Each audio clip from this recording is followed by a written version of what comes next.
ओम नमो भगवते वासुदेवाय। 22वां अध्याय पांचाल, कौरव और मगध देशीय राजाओं के वंश का वर्णन। श्री सुखदेव जी कहते हैं, परीक्षित, दिवोदास का पुत्र था मित्रेयु। मित्रेयु के 4 पुत्र हुए, च्यवन, सुदास, सहदेव और सोमक। सोमक के 100 पुत्र थे। उनमें सबसे बड़ा जंतु और सबसे छोटा प्रशत था। प्रशत के पुत्र द्रुपद थे। द्रुपद के द्रौपदी नाम की पुत्री और धृष्टद्युम्न आदि पुत्र हुए। धृष्टद्युम्न का पुत्र था धृष्टकेतु। भमरयाशव के वंश में उत्पन्न हुए ये नरपति पांचाल कहलाए। अजमीर का दूसरा पुत्र था ऋक्ष। उनके पुत्र हुए संवरण। संवरण का विवाह सूर्य की कन्या तप्ती से हुआ। उन्हीं के गर्भ से कुरुक्षेत्र के स्वामी कुरु का जन्म हुआ। कुरु के 4 पुत्र हुए, परीक्षित, सुधन्वा, जहनु और निषधाशव। सुधन्वा से सुहोत्र, सुहोत्र से च्यवन, च्यवन से कृति, कृति से उपरिचरवसु और उपचरिवर्सु से बृहदत्त, बृहद्रथ आदि कई पुत्र उत्पन्न हुए। उनमें बृहद्रथ, कुशाम, मत्स्य, प्रत्यग्र और चेदीप आदि चेदी देश के राजा हुए। बृहद्रथ का पुत्र था कुशाग्र। कुशाग्र का ऋषभ, ऋषभ का सत्यहित, सत्यहित का पुष्पवान और पुष्पवान के जहु नामक पुत्र हुआ। बृहद्रथ की दूसरी पत्नी के गर्भ से एक शरीर के 2 टुकड़े उत्पन्न हुए। उन्हें माता ने बाहर फेंकवा दिया। तब जरा नाम की राक्षसी ने जियो जियो इस प्रकार कहकर खेल खेल में उन दोनों टुकड़ों को जोड़ दिया। उसी जोड़े हुए बालक का नाम हुआ जरासंध। जरासंध का सहदेव, सहदेव का सोमापी और सोमापी का पुत्र हुआ श्रुतश्रवा। कुरु के ज्येष्ठ पुत्र परीक्षित के कोई संतान न हुई। जहनु का पुत्र था सुरथ। सुरथ का विदुरथ, विदुरथ का सार्वभौम, सार्वभौम का जयसेन, जयसेन का राधिक और राधिक का पुत्र हुआ अयूत। अयूत का क्रोधन, क्रोधन का देवातिथि, देवातिथि का ऋष्य, ऋष्य का दिलीप और दिलीप का पुत्र प्रतीप हुआ। प्रतीप के 3 पुत्र थे, देवापी, शंतनु और बाहिलिक। देवापी अपना पैतृक राज्य छोड़कर वन में चला गया, इसलिए उसके छोटे भाई शंतनु राजा हुए। पूर्व जन्म में शंतनु का नाम महाभीष था। इस जन्म में भी वे अपने हाथों से जिसे छू देते थे वह बूढ़े से जवान हो जाता था, उसे परम शांति मिल जाती थी। इसी करामात के कारण उनका नाम शंतनु हुआ। एक बार शंतनु के राज्य में 12 वर्ष तक इंद्र ने वर्षा नहीं की। इस पर ब्राह्मणों ने शंतनु से कहा कि तुमने अपने बड़े भाई देवापी से पहले ही विवाह, अग्निहोत्र और राज्य पद को स्वीकार कर लिया, अतः तुम परिवेत्ता हो। इसी से तुम्हारे राज्य में वर्षा नहीं होती। अब यदि तुम अपने नगर और राष्ट्र की उन्नति चाहते हो तो शीघ्र से शीघ्र अपने बड़े भाई को राज्य लौटा दो। जब ब्राह्मणों ने शंतनु से इस प्रकार कहा, तब उन्होंने वन में जाकर अपने बड़े भाई देवापी से राज्य स्वीकार करने का अनुरोध किया। परंतु शंतनु के मंत्री अश्मरात ने पहले से ही उनके पास कुछ ऐसे ब्राह्मण भेज दिए थे जो वेद को दूषित करने वाले वचनों से देवापी को वेद मार्ग से विचलित कर चुके थे।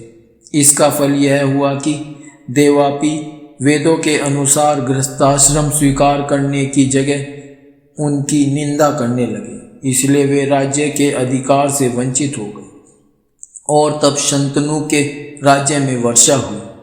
देवापी इस समय भी योग साधना कर रहे हैं और योगियों के प्रसिद्ध निवास स्थान कलाप ग्राम में रहते हैं। जब कलयुग में चंद्रवंश का नाश हो जाएगा, तब सत्ययुग के प्रारंभ में वे फिर उसकी स्थापना करेंगे। शंतनु के छोटे भाई बाहिलिक का पुत्र हुआ सोमदत्त। सोमदत्त के 3 पुत्र हुए, भूरी, भूरिश्रवा और शल। शंतनु के द्वारा गंगा जी के गर्भ से नैष्टिक ब्रह्मचारी भीष्म का जन्म हुआ। वे समस्त धर्मज्ञों के सिरमौर, भगवान के परम प्रेमी भक्त और परम ज्ञानी थे। वे संसार के समस्त वीरों के अग्रगण्य नेता थे। औरों की तो बात ही क्या, उन्होंने अपने गुरु भगवान परशुराम को भी युद्ध में संतुष्ट कर दिया था।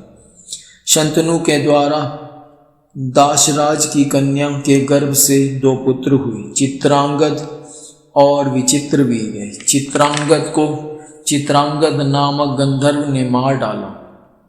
इसी दासराज की कन्या सत्यवती से पाराशर जी के द्वारा मेरे पिता भगवान के कला अवतार स्वयं भगवान श्री कृष्ण द्वैपायन व्यास जी अवतीर्ण हुए थे।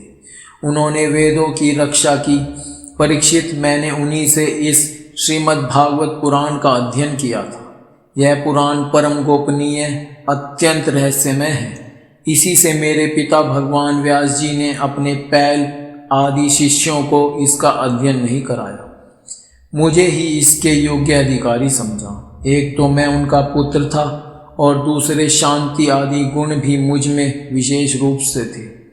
शंतनु के दूसरे पुत्र विचित्रवीर्य ने काशीराज की कन्या अंबिका और अंबालिका से विवाह किया। उन दोनों को भीष्म जी स्वयंवर से बलपूर्वक ले आए थे। विचित्रवीर्य अपनी दोनों पत्नियों में इतना आसक्त हो गया कि उसे राज्यक्षमा रोग हो गया और उसकी मृत्यु हो गई। माता सत्यवती के कहने से भगवान व्यास जी ने अपने संतानहीन भाई की स्त्रियों से धृतराष्ट्र और पांडु 2 पुत्र उत्पन्न किए। उनकी दासी से तीसरे पुत्र विदुर जी हुए। परीक्षित, धृतराष्ट्र की पत्नी थी गांधारी। उसके गर्भ से 100 पुत्र हुए। उनमें सबसे बड़ा था दुर्योधन। कन्या का नाम था दुशला। पांडु की पत्नी थी कुंती। शापवश पांडु स्त्री सहवास नहीं कर सकते थे, इसलिए उनकी पत्नी कुंती के गर्भ से धर्म, वायु और इंद्र के द्वारा क्रमशः युधिष्ठिर, भीमसेन और अर्जुन नाम के 3 पुत्र उत्पन्न हुए। ये तीनों के तीनों महारथी थे।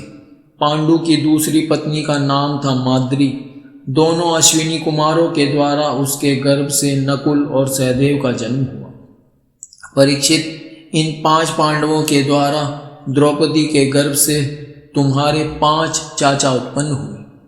इनमें से युधिष्ठिर के पुत्र का नाम था प्रतिविंध्य, भीमसेन का पुत्र था श्रुतसेन, अर्जुन का श्रुतकीर्ति, नकुल का शतानिक और सहदेव का श्रुतकर्मा।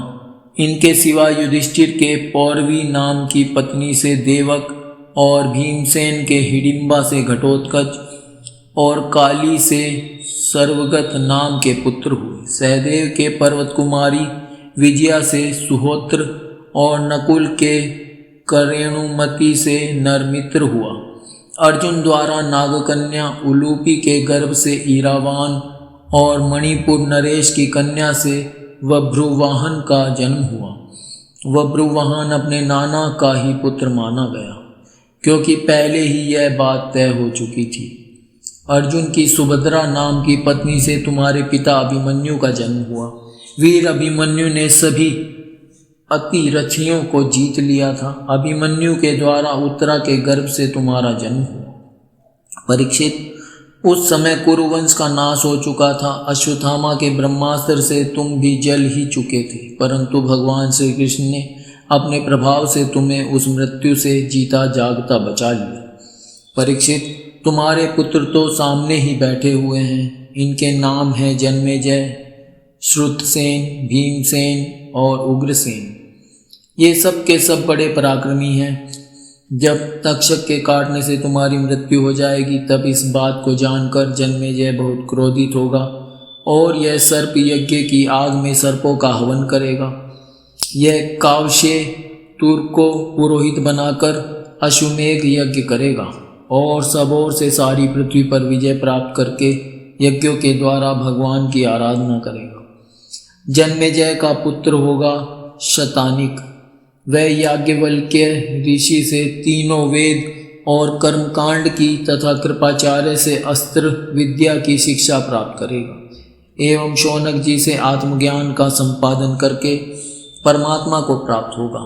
शतानिक का सहस्त्रानिक सहस्त्रानिक का अश्वमेधज का असीम कृष्ण और असीम कृष्ण का पुत्र होगा नेमि चक्र। जब हस्तिनापुर गंगा जी में बह जाएगा तब वह कौशाम्बीपुरी में सुखपूर्वक निवास करेगा। नेमि चक्र का पुत्र होगा चित्ररथ, चित्ररथ का कविरथ, कविरथ का वृष्टिमान, वृष्टिमान का राजा सुषेण, सुषेण का सुनीत, सुनीत का नृचक्षु, नृचक्षु का सुखीनल, सुखीनल का परिपल्व, परिपल्व का सुनय, सुनय का मेधावी, मेधावी का नृपंजय, नृपंजय का दुर्व और दुर्व का पुत्र तीमी होगा।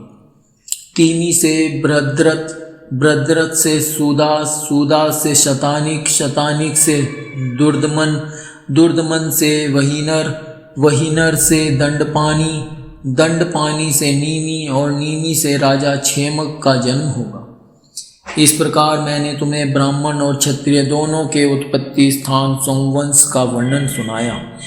बड़े बड़े देवता और ऋषि इस वंश का सत्कार करते हैं। यह वंश कलयुग में राजा क्षेमक के साथ ही समाप्त हो जाएगा। अब मैं भविष्य में होने वाले मगध देश के राजाओं का वर्णन सुनाता हूँ। जरासंध के पुत्र सहदेव से मार्जारी, मार्जारी से श्रुतश्रवा, श्रुतश्रवा से अयुतायु और अयुतायु से नरमित्र नामक पुत्र होगा। नरमित्र के सुनक्षत्र, सुनक्षत्र के बृहत्सेन, बृहत्सेन के कर्मजीत, कर्मजीत के श्रतंजय, श्रतंजय के विप्र और विप्र के पुत्र का नाम होगा सुचि, सुचि से क्षेम, क्षेम से सुव्रत, सुव्रत से धर्मसूत्र, धर्मसूत्र से शम, शम से द्युमत्सेन, द्युमत्सेन से सुमति और सुमति से सुबल का जन्म होगा। सुबल का सुनीत, सुनीत का सत्यजीत, सत्यजीत का विश्वजीत और विश्वजीत का पुत्र रिपुंजय होगा। ये सब बृहद्रथ वंश के राजा होंगे। इनका शासनकाल 1000 वर्ष के भीतर ही होगा।